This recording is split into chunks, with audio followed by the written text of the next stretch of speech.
Good morning, dear students. Welcome to online learning. I hope you all are well at your places. Today, I am going to take your chapter 2nd of science, that is matter around us pure? You have already learnt in detail about the word matter in your previous chapter. Anything which has mass and occupies space is known as matter. Classification of matter. Classification of matter on the basis of physical state you have already studied in your previous chapter. On this basis, matter is classified into three main types: solids, liquids, and gases. In this chapter, we shall be talking about the classification of matter on the basis of its chemical composition. So, they are of two types: pure substances and mixtures. As you can see in this flow chart, matter divided into pure substance and mixture. Pure substances are further classified into elements and compounds, whereas mixtures are categorized into homogeneous mixtures and heterogeneous mixtures. Let's begin with the pure substances. Dear students, have you ever noticed the word pure written on the packs of certain consumables such as pure ghee, pure milk, etc.? For a common person, pure means having no adulteration. But for a scientist, all these things are actually mixtures of different substances and hence not pure. For example, milk is a mixture of water, fats, proteins, etc.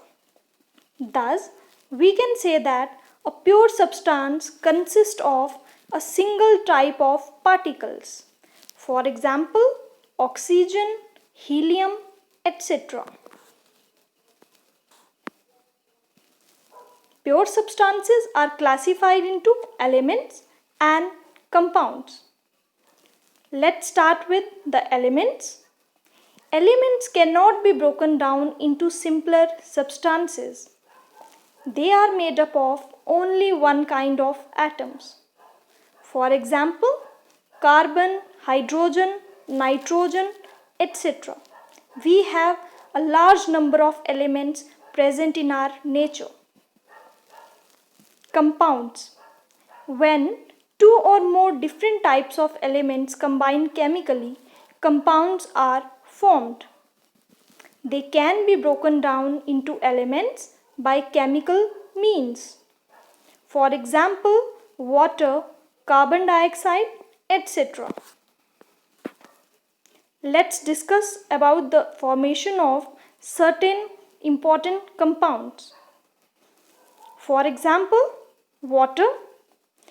Water is a compound which is formed by the chemical combination of two elements, that is hydrogen and oxygen, combined chemically in a fixed ratio.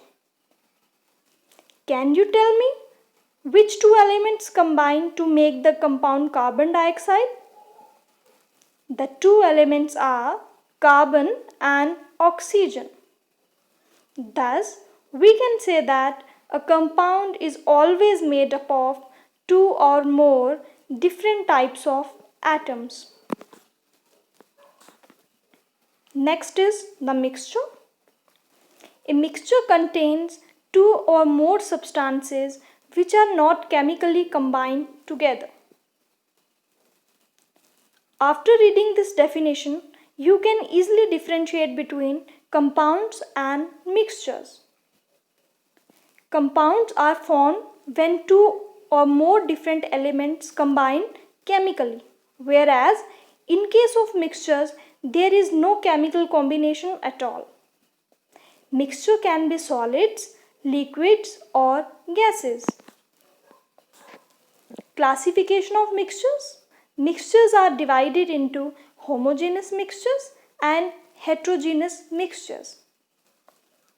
Let's discuss them one by one. Homogeneous mixtures are those mixtures which have uniform composition throughout. For example, sugar in water, salt in water, milk, air, etc. If we dissolve salt or sugar in water, we don't see different phases, we just see water in glass, because salt or sugar particles dissolve completely in water. In case of heterogeneous mixtures, there is non-uniform composition. For example, oil in water, sand in water, etc. If we dissolve oil in water, oil floats on the surface, thereby giving the two phase in one solution. Similarly, sand settles down at the bottom of water, thereby forming two phases in the solution. Let's differentiate between pure substances and mixtures. As we have already done, pure substance consists of a single type of substance. Pure substance cannot be separated into other substances by physical methods.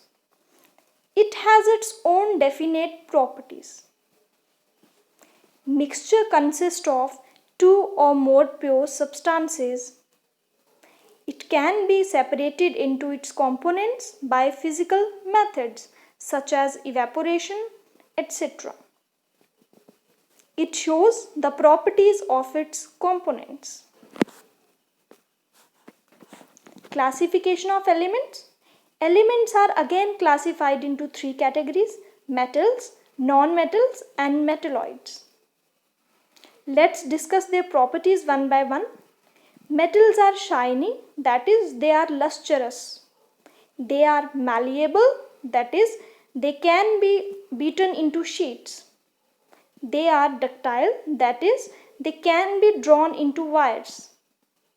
Metals are good conductors of heat and electricity.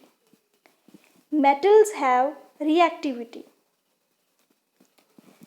The properties of non-metals are opposite to that of metals. Non-metals are dull, that is, they are non-lustrous. They are brittle. They are neither malleable nor ductile.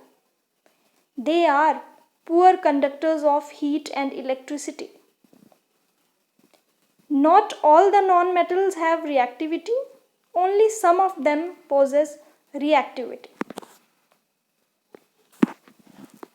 So, in the last, there is an activity for you. Take 3 glasses half filled with water, mark them A, B and C. Add 1 spoonful of sugar to glass A, wheat flour to glass B and few drops of milk or ink to glass C. Stir these mixtures properly. Are the particles in the mixture visible? Direct a beam of light from a torch through a glass containing the mixture and observe from the front.